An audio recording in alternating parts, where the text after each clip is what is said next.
Fataorian'ny lanonana fianianana tetsy amin'ny kianjaben'ny Mahamasina moa tamin'ny ity andro an'ity dia niazo ny lapany avloa ireo vahiny izay nasain'ny filoha ery Rajaonarimampianina ny zava-nisy teny antoerana kosa ara no ndeha ho fantarintsika tan'ity fanadadiana hoentiny vola ravoavy sy Lidina Rakototy. Nitohana ny fidirana ny lapany avloa ny volakandro teo. Marobe ireo fiarantarozotra hamonjy ny fanasana ny filoha vaovao ery Rajaonarimampianina. Nahatra fotoana maromaro vao afaka ny fitohanana na ireo cortège nitondra ireo manam-pahefana azy dia tratra izany fitohanana izany. Hany ka dia nisy ny fifandirana teo amin'izany mpamily.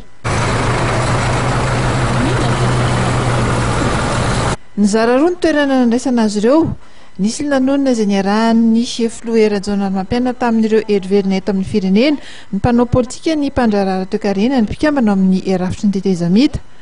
Tao anaty lateny dia nisaotra ny nanampy azy sy ireo mbola izay hanampy azy ny filoham-pirenena vaovao.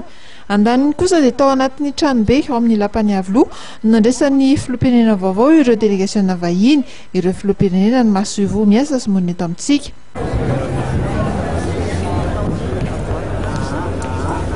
Anisy tafiditra tao anatin'ny fandaharam-potoana nofaritan'ny fiadianan'ny repoblika ny feona tamin'ny mpanao gazety ny folakandro teo. Raha tokony totsaina tamin'ny manodidina 3 ora izany dia nofoanina tanteraka tamin'ny ora farany. Manodidina ny 4 arivo moa ireo olona nasaina nanatrika ity lanonana teny amin'ny lampam-panjakana avloa ity.